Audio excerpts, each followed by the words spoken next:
on Monday is on two systems, cerebellum and basal nuclei, which are fairly complex systems.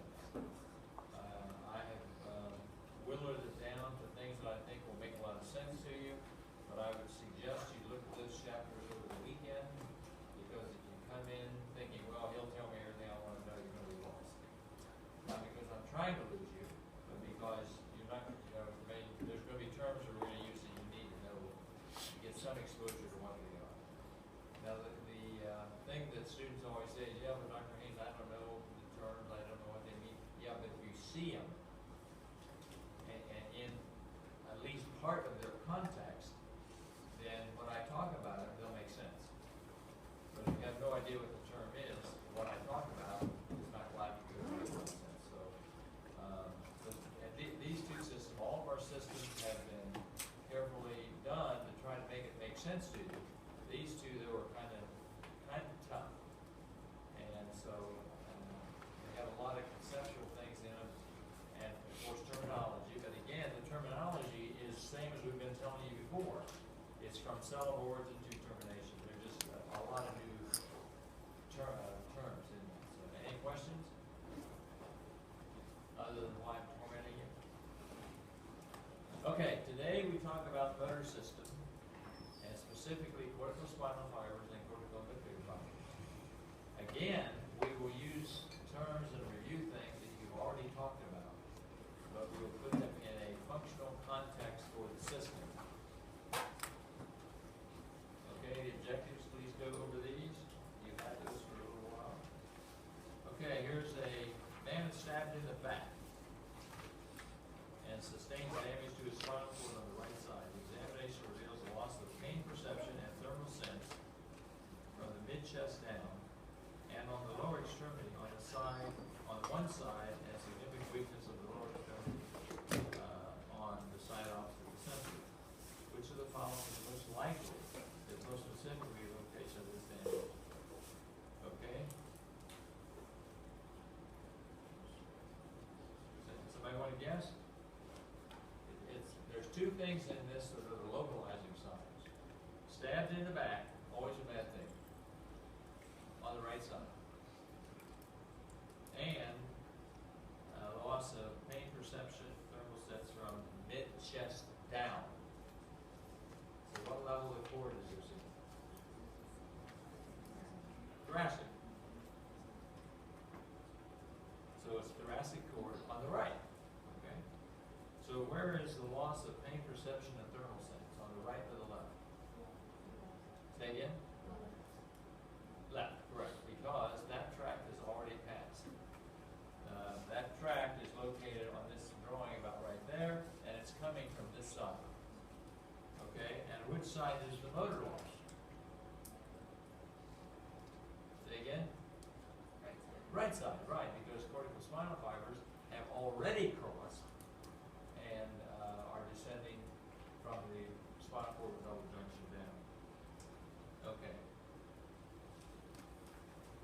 A 66-year-old man has a sudden onset of motor disturbances. A further examination reveals a hemiplegia of the upper and lower extremities on the left, a dilated pupil, and loss of most, but not all, eye movement on the right.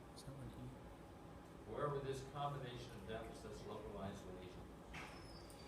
Okay, again, the important things here are motor problems, on the upper and lower extremities on the left side, and a dilated pupil on the right side. What is the best single localizing sign in this case? The cranial nerve issue. In almost all brain scans, if you got a cranial nerve, that's going to be your best. So which is this? Is it pons, medulla, midbrain? Okay, midbrain on the right. Because it is a eye movement on the right is compromised, so it has to be oculomotor nerve on the right, because those are lower motor neurons going from the nucleus of three to the muscles that move the eye. They're just like lower motor neurons anywhere else in the body.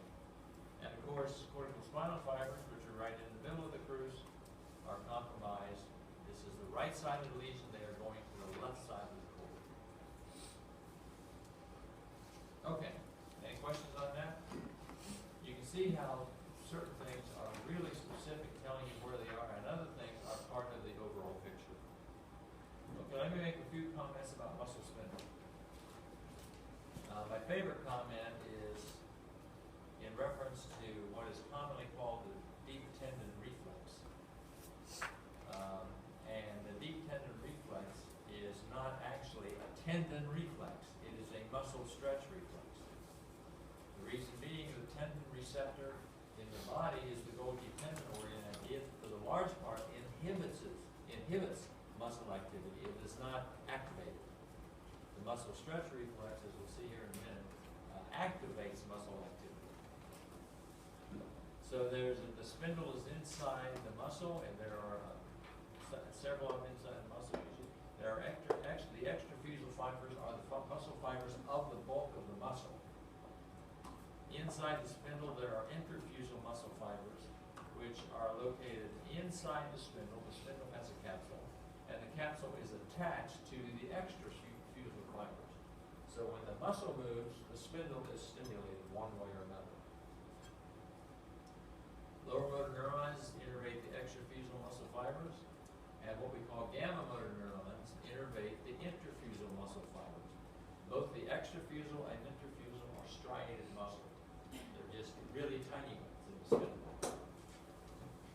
And the types of fibers that are related to this are type A and type 1A, and type 2.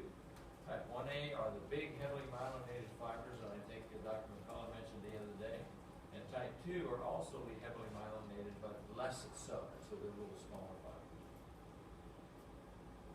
Now, the basic mechanism here is we stretch the spindle, the 1A fiber goes off, talks to the alpha motor neuron, it goes out and talks to the extrafusal fibers. That's basically what's going on. But we can dissect this out a little bit and see what we have here. Now, how many of you have had a physical exam and they tested your reflex? Okay. Did they tap your patellar tendon?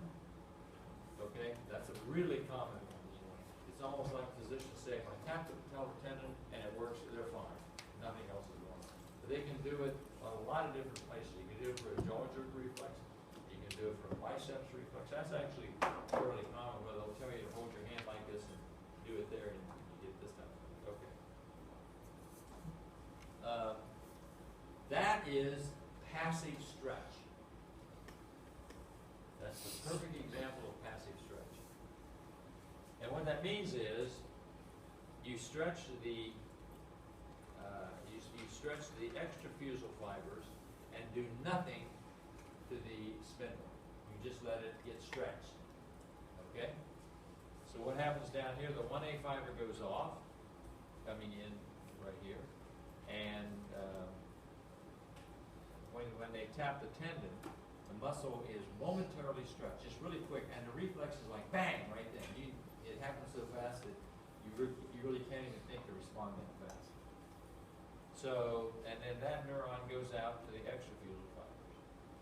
So that's a passive stretch. The only two neurons involved in that are the 1A fiber, which is the afferent coming into the cord, and the alpha motor neuron. It's a monosynaptic reflex in the anterior horn. Okay? Okay, well that's interesting. That tells us something. But we also want to look at this just for a second. If we activated the alpha motor neuron, the lower motor neuron,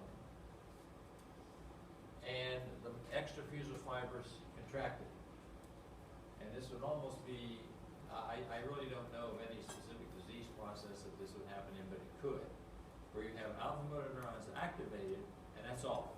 Well, what happens then is the spindle becomes slack. You have a situation where the alpha motor neuron is activated, there's no 1A fiber coming in, and there's no gamma motor neurons going to the extrafusal fibers, or to the interfusal fibers. Now, that is a bad situation, because when I walk around a little bit right here, I'm getting constant messages from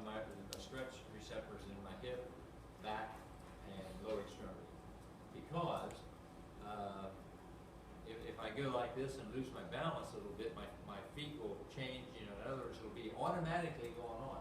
If you take out the spindle, the muscles contract, but then you can't respond if you get out of balance. Now the third choice, third thing here is, so this indicates the spindle is maintaining all this information going into the spinal cord. Now on the third one right here, alpha gamma coactivation.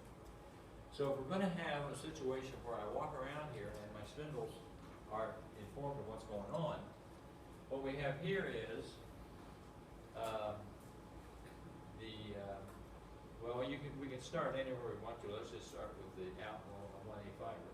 It goes into the cord, or comes in from the cord, and it innervates extrafusal fibers right here, and they are innervated here. And while that is going on, the brain is talking to the gamma motor neurons. And let's look at another. No. And so the gamma motor neurons are talking to the intrafusal fibers. So when I do like this, like if I go over up here and sit down like this, my brain is telling my alpha motor neurons to let me do this, back muscles, the lower extremity muscles, and at the same time, the brain stem is talking to the gamma motor neurons, saying, keep your stretch. So contract when you need to, release the contraction when you want to. So in this example right here, which is the thing that goes on in your lives hundreds of times a day, relies on the alpha motor neuron, the 1A fiber, the alpha motor neuron for the extrafusal fibers, and the stimulation of the gamma motor neurons that are talking to the spindle. So basically what is happening is the extrafusal fibers are getting talked to by the cerebral cortex. Lift your hand, scratch your forehead. And the gamma motor neurons are getting talked to by the brainstem. And that just goes on simultaneously. Everybody okay on that?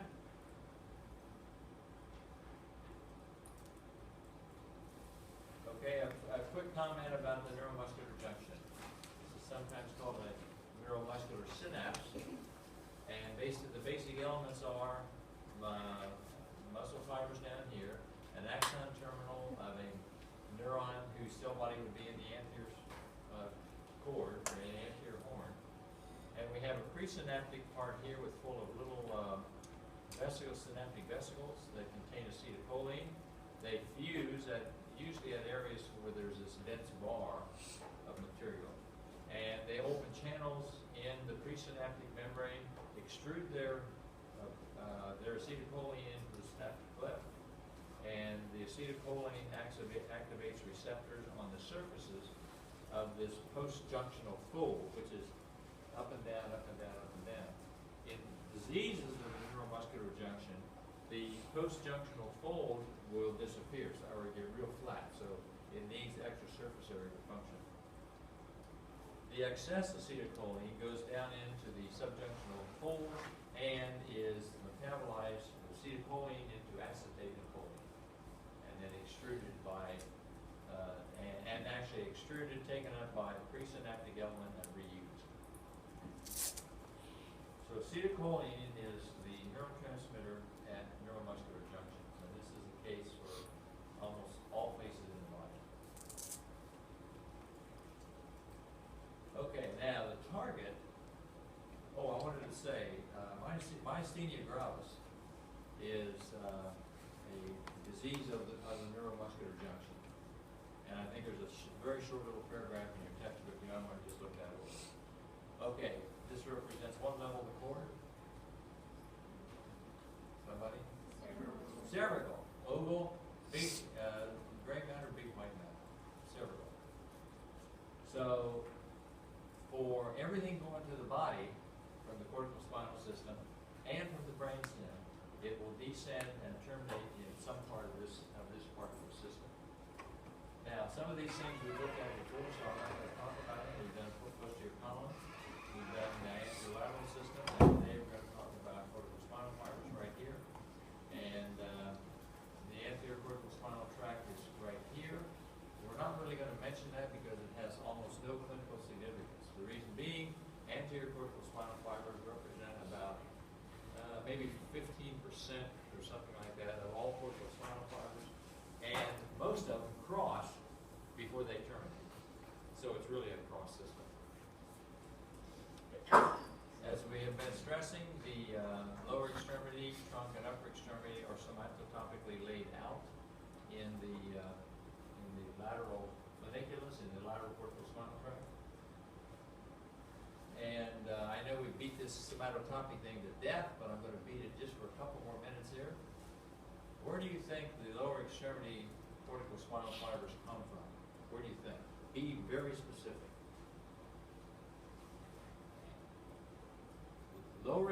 Fibers going to the lower extremity in the cortical spinal system have their cells of origin where? Anterior paracentral gyrus, because that's the leg, the lower extremity part of the cortex. So the somatotopy map is here, so that's why the upper extremity fibers are here, because they're dropping off first, and they're out in the precentral gyrus. The trunk fibers drop off next as you go down to the thoracic cord. You get down to the lumbosacral cord, and the lower extremity fibers drop off. Now, a little over 50% of all cortical spinal fibers go to the upper extremity. About 20% to the thorax and about 25% to the lumbosacral level. Why is that? Because we have tremendous dexterity with our hands, and you don't have a whole lot of your toes. And my example always is, unless you drop the washcloth in the shower and you reach down with your toes and pinch it, you want it easy. So this tract is somatotopically arranged. The vertebral spinal tract, which is right here, I think we'll mention, it has E, is also a motor tract, and is a motor tract that goes almost only to cerebral levels in humans. Okay. Any questions on that? And those are all things that we've talked about before. Now, again, just a reminder here, the little letters represent smaller representations in the cortex. The H and the F represent hand and face. And you can see this is precentral gyrus right here. There's a central sulcus right there. There's a central sulcus on that brain, and there's precentral gyrus right there. So the upper extremity, or from the body from the hip up, basically, is seen in the precentral gyrus, and the body from the hip down is seen in the anterior paracentral gyrus. That little divot right there is the same as that little divot right there, and that represents the medial little peek over the hemisphere of the central sulcus. So this would put this as the centric motor, somatosensory cortex here, somatomotor cortex here. So again, for the lower extremity fibers going to the lumbosacral levels, they come from here, and fibers going to cervical and thoracic levels come from the lateral part of the cortex.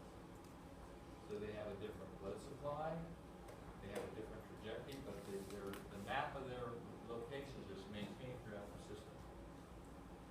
Okay, I can't resist just having this really handsome guy here show. This picture appeared on the cover of the Anatomical Record magazine, their record, Anatomical Record, a scientific magazine about 10 or 15 years ago. And this, from this type of thing, this is why we get this map right here. The lower parts of the body are fairly small. The hand is enormous. The face is enormous. And note that the lips and tongue are particularly large parts of the face. How many times do you ladies put something really small in between your lips? You know, a pen or part of your makeup thing or something. And you know exactly where it is. You know exactly how hard to push on it. So you have all this sensory input from here and result in motor output for that part of the face. Okay, now let's talk about upper and lower motor neurons for just a minute. And I'm going to start with lower motor neurons.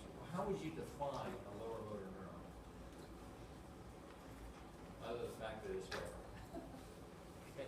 How could you define it? It's a cell body directly innervating skeletal muscle. And that's it.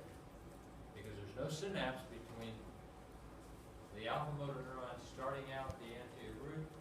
There's no synapse until it gets to the neuromuscular junction. Lower motor neurons. Okay. Now, if we have damage to the axon of lower motor neurons or to the cell bodies of lower motor neurons, we have a flaccid paralysis, which means profound weakness of varying degrees. It can be totally flaccid, or it can be profoundly weak. Eventually, the muscles that are denervated will be atrophic. We have decrease in muscle tone, decrease in reflexes, or a complete loss of reflexes because the message is not getting out. And there will be fibrillations or fasciculations, which are little twitching movement in the muscles. And usually it's small muscle groups or single muscles that are affected because you're damaging lower motor neurons that are going to specific muscles or very small muscle groups. Now, how would you define an upper motor neuron? Anybody? How about an upper motor neuron is somebody who talks to a lower motor neuron? I know that sounds not familiar, sure. Upper motor neurons are those who influence the activity of lower motor neurons, and the influence can be direct or indirect.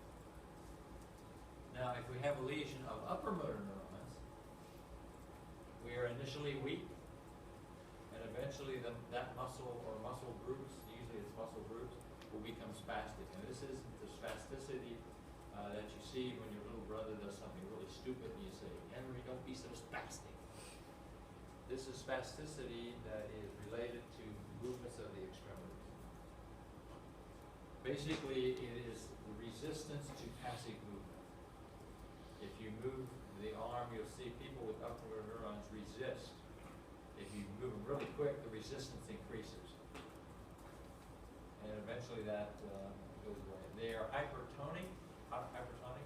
In other words, muscle tone is gone, or increased, excuse me. Their reflexes are increased. Instead of having a patellar tendon reflex that goes like this, you may have one that goes like this. And it always affects muscle groups. It rarely affects individual muscles. So we have the upper motor neurons talking to the lower motor neurons, and these are what we generally see in deficits of publications. Okay, corticospinal system, just a quick look at it here, and we'll look at the individual parts in just a minute. It comes from the somatomotor cortex, which is in the precentral gyrus and anterior pericentral gyrus. I can't spell gyrus right now. Neuron cell bodies, they're sending axons to the spinal cord on the contralateral side. The tract is somatotopically arranged throughout its extent and representation of the entire body except the face, the surface of the face, because that's represented through another system we'll get to in a minute. There's a motor decussation right here. That is where most of the fibers cross. The ones that don't cross are of no consequence for us. And these neurons are influenced by alpha and gamma motor neurons that we'll talk about in a minute. And some fibers terminate in the posterior horn. And the reason that happens is corticospinal fibers also originate from the somatosensory cortex. And so you have motor response at the spinal level in response to sensory inputs. So the corticospinal fibers goes there, but again, that's not something we're going to be concerned about. Okay, internal capsule, we've seen this before. We have corticospinal fibers right here in the posterior half, roughly, of the posterior limb of the internal capsule. And these, again, I'm sorry to do this, these again are somatotopically organized. The lower extremity at the most frontal part, the thorax in between, the upper extremity at the most medial parts. And corticonuclear fibers, which are those going to, for our purposes, motor neurons of cranial nerves, okay, are located in the gender of the internal capsule. So we can have situations where there's damage here and nothing in the corticospinal system is damaged, or there is damage here and nothing in the cranial nerve stops bothered. There's enough space between.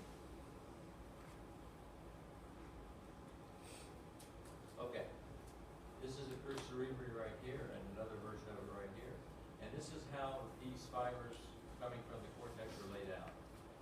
These are frontopontine fibers, which are fibers coming from the frontal cortex and going where? To the pons.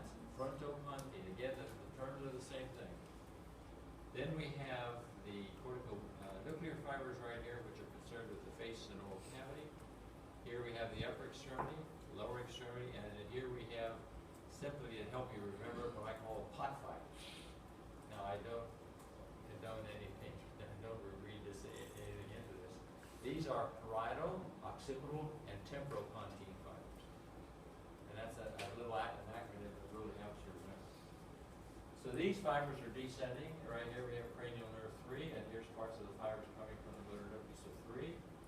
So you can see that these fibers are passing through. So if we have damage to the crus, we're going to get the root of 3 and cortical spinal, and sometimes cortical nuclear. Now we go down into the pons. Again, the map is still laid out here in the pons with the lower extremity lateral, upper extremity medial. And this is in the territory of the paramedian vessels that serve the pons. And we see here's cranial nerve 3 right here. These fibers are coming down and going right through that vascular territory. In both of these examples, if you have a long tract sign and a cranial nerve sign, the cranial nerve sign is the best one. Always, always, always. So we have this one right here can be called a superior alternate or crossed hemiplegia because it is the best. That's why it's called superior. No. It's called superior because it's the most rostral one in the brainstem. Okay? And then you can also have this one right here is called a middle alternate or crossed hemiplegia, and that's because it's in the middle of the brainstem. So we obviously have an inferior one coming up here in a minute. Any question on that? And again, I would encourage you to realize these are in the same vascular territories. And again, the cranial nerve, this is paramedian branches of the basilar, and this is branches largely coming off of the P1 segment of the posterior cerebral. They're going into the midbrain. And if we look at this in terms of where these fibers actually are in MRIs, we see this kind of thing. Here's the lateral corticospinal tract. Here's the C6 territory. Here's the territory for 3. Now the question is, why don't we have something with the frontopontine? Well, because they are not motor or sensory.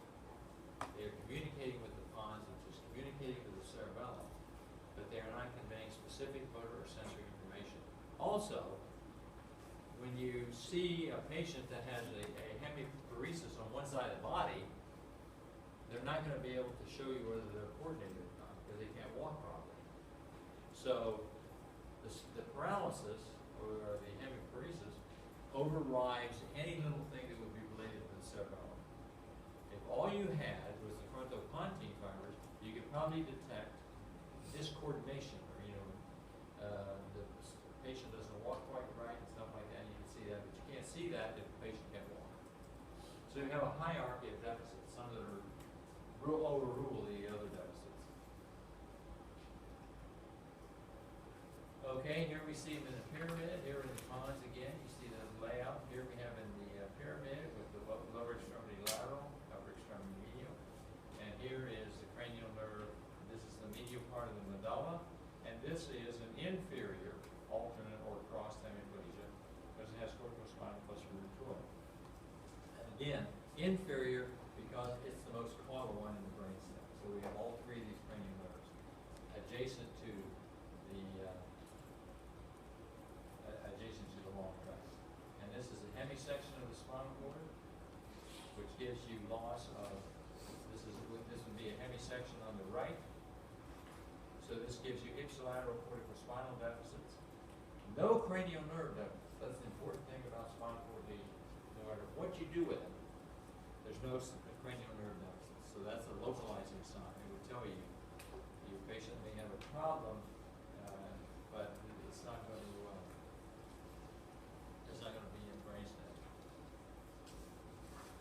Okay, now let's look at the motor decussation. We have, let me see, let's go back to this one. We see here that one tract is coming down. Most of them are going over as the lateral corticospinal tract. A few are staying on the same side. We see a lot of them are also going over. And they would be crossing in the general area of the anterior white composite. So let's look at what's going on in the decussation. And this is a stylized drawing of it. This part is rostral, this part is caudal. So this would be in the brainstem part, this would be in upper cervical level part, and this would be sort of right after decussation. The decussation is also well organized. I won't say something complicated. It is also well organized. The upper extremity fibers, which are descending in the medial part of the pyramid, cross first and take up position in the medial part of the corticospinal tract. Everybody see that? The red fibers? The blue fibers cross in the decussation in the last part of the decussation and assume a position in the lateral part of the corticospinal fibers. So, if we have damage, that's the rostrum. And the little red circle here represents our make-believe thing. And these are actually things that happen.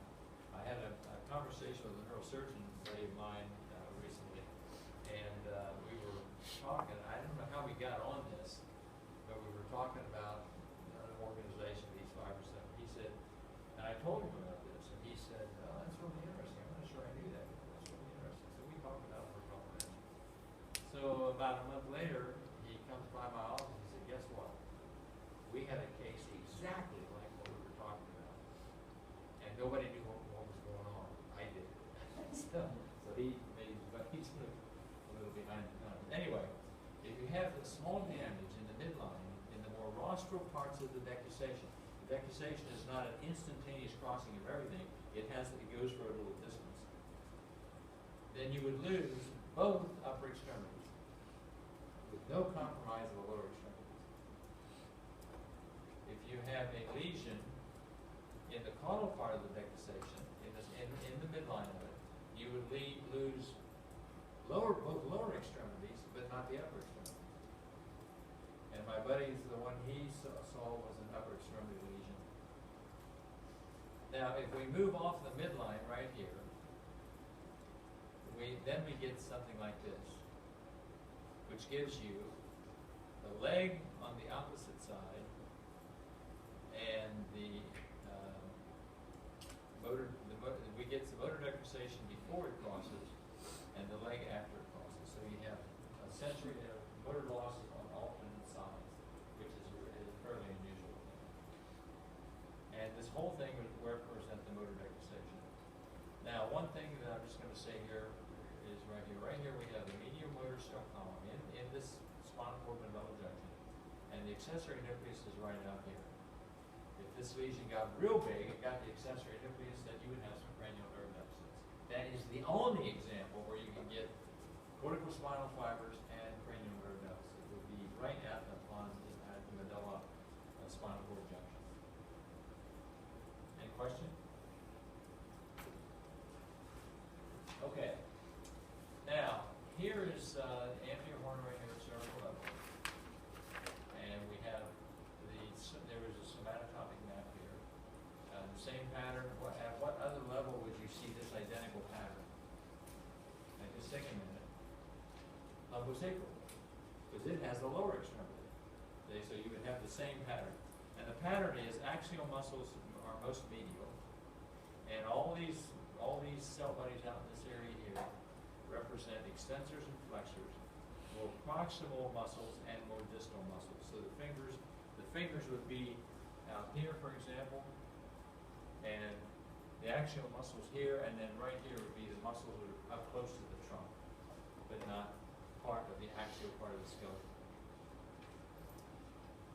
And of course, if you had damage that would come this way, the distal muscles would go first, and then the more proximal muscles.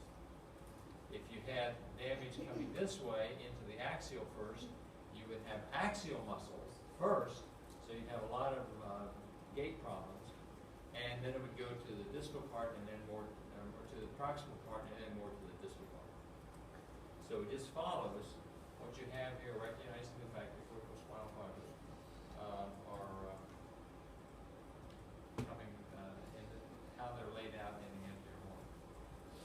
Okay, I put this here just for just kind of as a summary. Corticonuclear fibers, where they originate from. They go to motor nuclei largely on the contralateral side. They descend into genu the internal capsule, pass through the crus cerebri, and motor nuclei cranial nerves are lower motor neurons. So they are innervating just exactly what the anterior horn cells in the spinal cord. They're innervating skeletal muscle on the ipsilateral side, with the exception of the trochlear nerve, and there's no synapse between their nucleus and where they terminate.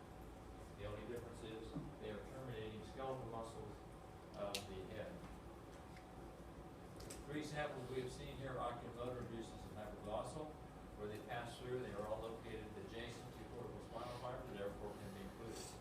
Other important cranial nerve nuclei we'll see in a minute are trochlear, of course. Trigeminal. Trigeminal is interesting because trigeminal receives input from both cortices. So trigeminal, you never see weakness of masticatory muscles in a central lesion, because each nucleus on each side gets input from both sides. So it's bilateral input to them. Facial nucleus, we're going to look at an example of. Nucleus ambiguous, we're going to look at one too. And as we said, the accessory originates from about C1 to C5, and goes along through the jugular foramen with 9 and 10. Okay, now let's look at some examples here for the corticonuclear fibers. We have sources on two areas here that project to motor nuclei of cranial nerves. All of these are coming from through the genu of the internal capsule. The frontal eye fields right here arise from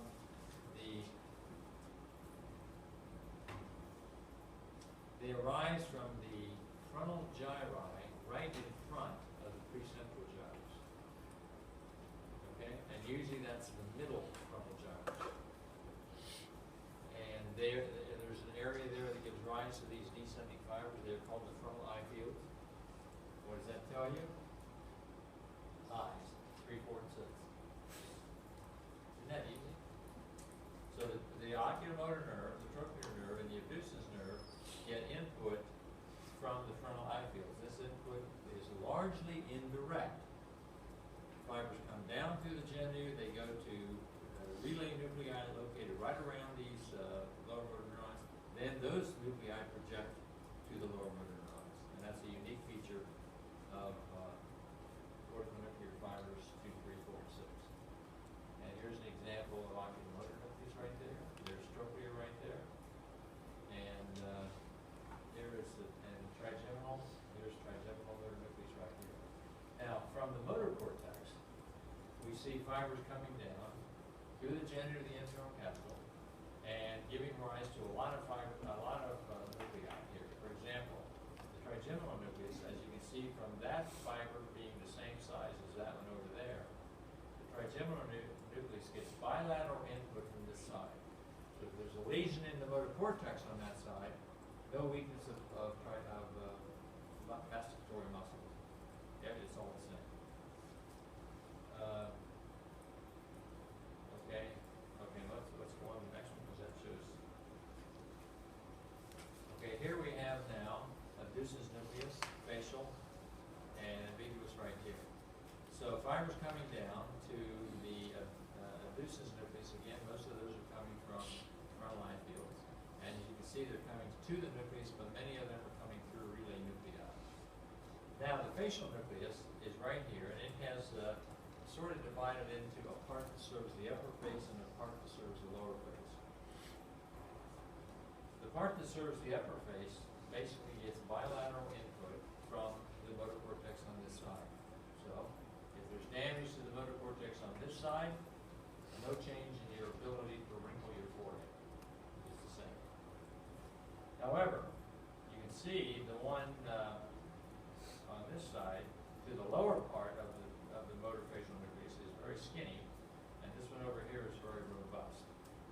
that part of the motor facial nucleus serving the lower quadrant of the face receives its input predominantly from the contralateral motor cortex. Okay? So you can see we're setting up a situation here where we can have weakness and part of the area of the facial nerve. Ambiguous is down here, and it gets also predominantly crossed input, and it's located in the medulla, right adjacent to the spinal trigeminal tract and nucleus. Okay, now we see hypoglossal right here, an accessory right here. The facial is right here, the hypoglossal is right here, and it also does a similar situation to the facial. Both hypoglossal nuclei get input from both sides, okay? But input to one side, to what is called the genioglossus muscle, is predominantly crossed. So that's why, if we have damage in this input on this side, we have a deviation of the tongue on protrusion. And we'll see a picture of that in just a minute.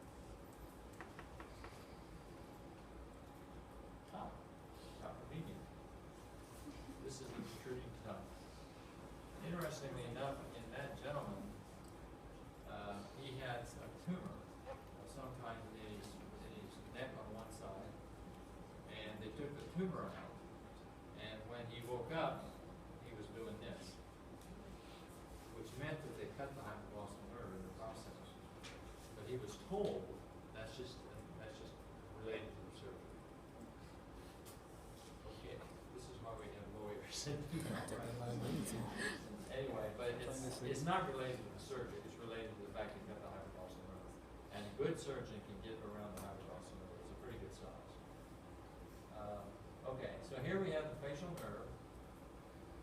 Roots, right here, versus the corticonuclear fibers coming down. In the facial root, which comes out of the skull just behind the ear, and it spreads over the whole side of the face. Those are lower motor neurons coming from cell bodies in the facial motor nucleus. So if we have damage to the root right here, we will have complete weakness on the same side of the face. The face will droop. When you wrinkle your forehead, one side won't wrinkle, and so on and so forth. So you have loss on that side. Okay? If we have a lesion in the genital of the internal capsule right here, we have a loss of fibers coming on across to both upper and lower parts, but the upper part on that side gets input from the same side. Also it gets input bilaterally. So we have a loss of the lower quadrant of the face, but the upper halves of the face are fine. And this would do a lot of localizing stuff for you, because if you have both sides, you got a root of the nerve, especially if you do have both sides and nothing else. Okay? If you have only the lower quadrant, then you're most likely going to have a problem in the opposite gender. Now, corticonuclear fibers to ambiguous nucleus right here, and hypoglossal. Let's look at hypoglossal first. And that is, if there's a lesion in the gender of the internal capsule, information coming down the hypoglossal is cut off. That information going to that particular muscle that protrudes the tongue crosses, and it comes down here. But if that information is compromised, that part of the tongue is weak. So the muscles in the tongue are shaped something like a little light on the thing. In the base of the tongue, the muscles that protrude the tongue are shaped like this. They come out from both sides a little bit diagonal to each other. So if you have a weakness on this side, when the tongue protrudes, it protrudes that way, because there's no muscle on the opposite side to counter that movement.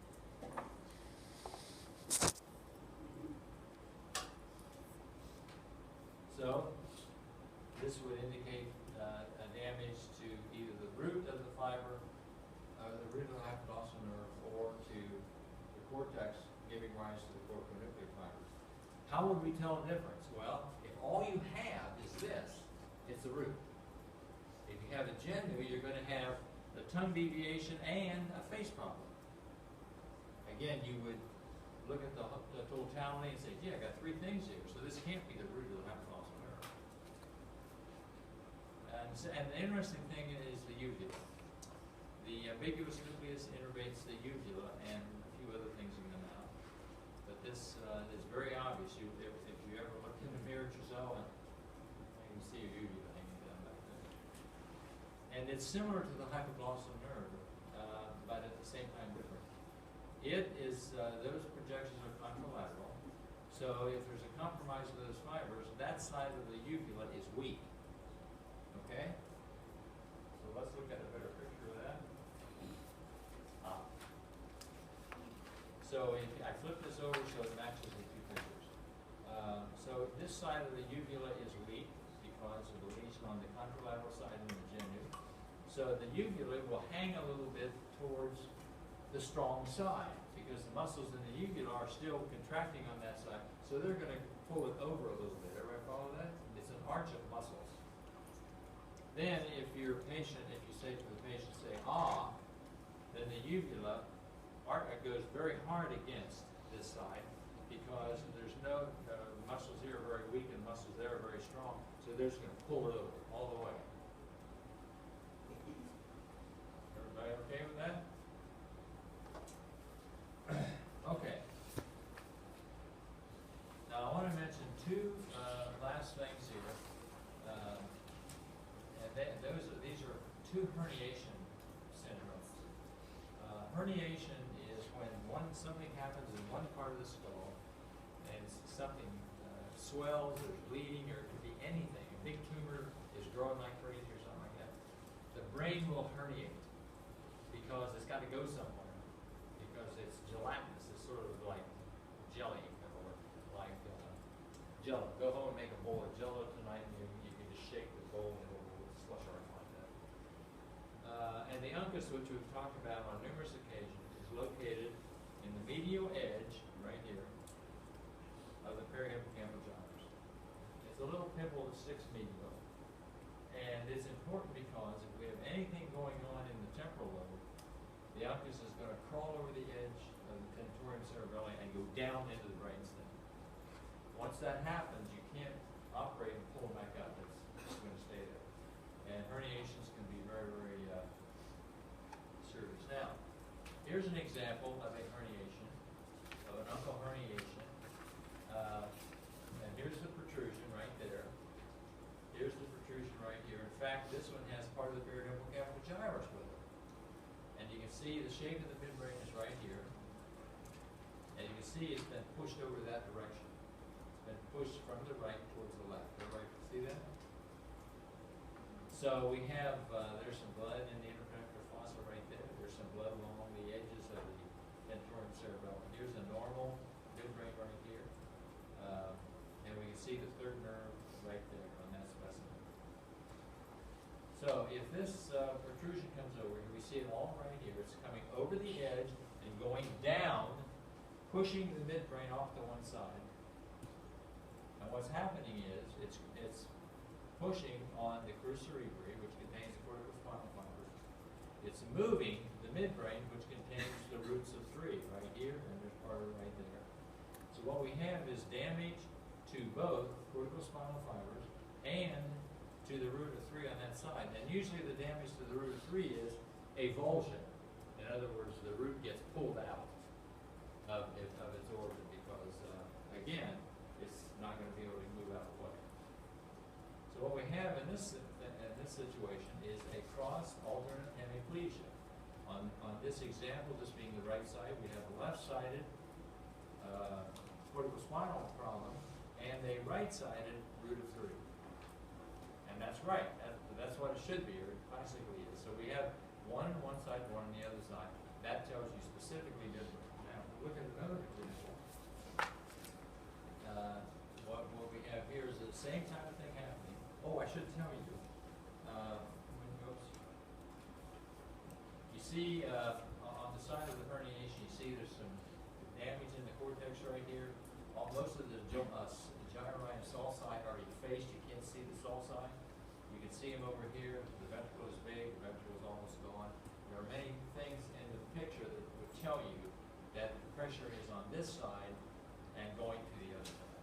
Now, if we look at another example, here we have one where now it's on this side. All the dark area here represents partial infarcts in the temporal lobe. There's some real serious issues right there going on. And here we see part of the brain right there. So the protrusion is coming over, pushing on the midbrain. Again, you can see the midbrain shape right here, but it's compromised. It doesn't look like a midbrain because we're looking at something like this.